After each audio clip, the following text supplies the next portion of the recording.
Well, I think, one of the things we've got to look at is the fact that we got so many people out of Afghanistan so quickly. The biggest airlift I think we've ever done as a country. So we did do a huge amount there, and there's nothing against the guys there on the ground who went out to go and get our people. I think there are obviously broader questions to be asked, and I'll be supporting more broadly around the Afghan resettlement. I think it's vital that those who did help our country are able to come to the UK and through those routes. But at a very difficult time, I think the UK did a huge amount in very, very difficult circumstances. OK, well, Richard, it looks pretty awful there outside Parliament. It's pretty awful across much of the country, and Storm Barra really hasn't properly hit most of the UK already today. We are expecting that pretty much in the next couple of hours. Millions having a nervous night ahead. I know that you obviously represent a constituency along with others that have essentially not had power for a long period of time after the last storm. Storm Barra went more than 10 days ago. Just give us a sense of the concerns that your constituents and others have that, this is a second storm coming that could cause further disruption. No, well, there's obviously apprehension in constituencies like mine in northwest Durham. There's still parts of my constituency, Medhamsley, one of the villages there, which is still struggling to get power as we speak, still struggling to get those electricity supplies reconnected. And there's still many parts of the most rural areas of my constituency still on generators.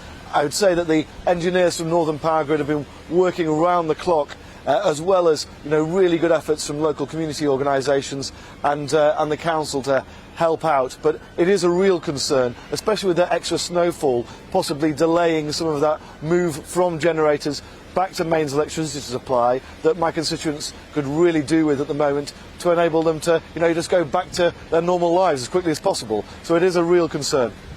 It is a concern, and obviously accusations being made against Northern Power Grid about its reaction and others. And we know the government have sent the army up there, but there is a sense, and we were speaking to local councillors this week and journalists, that if this was elsewhere in the country, the response, particularly from the government, would have been a hell of a lot stronger. This sense that actually the further you are away from London, the slower or the greater the disinterest from governments. Well, look, these are questions I was raising very start of last week in Parliament, really pushing for that government reaction. And in fairness to the government, I had government ministers up not just last week, but the Secretary of State over the weekend in my constituency. I think there are broader questions to be asked of Northern Power Grid. I'm glad that Ofgem and BEIS are doing a joint review into what happened, because we really cannot be in a situation in modern Britain where people are left, for 10 days plus without mains electricity. It's just not acceptable, because there are so many vulnerable people out there, particularly in isolated parts of the community.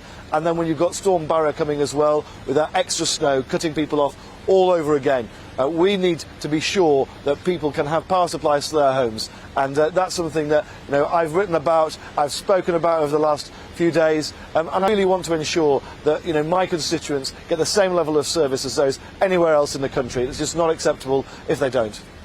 And isn't that the overall point, I suppose, to a degree, that that your government talks about levelling up? Is this a kind of totemic issue in some ways, a sign of how there is that disconnect, and that ultimately it's on issues like this that maybe your constituents and others may judge about whether levelling up is a success in the years to come?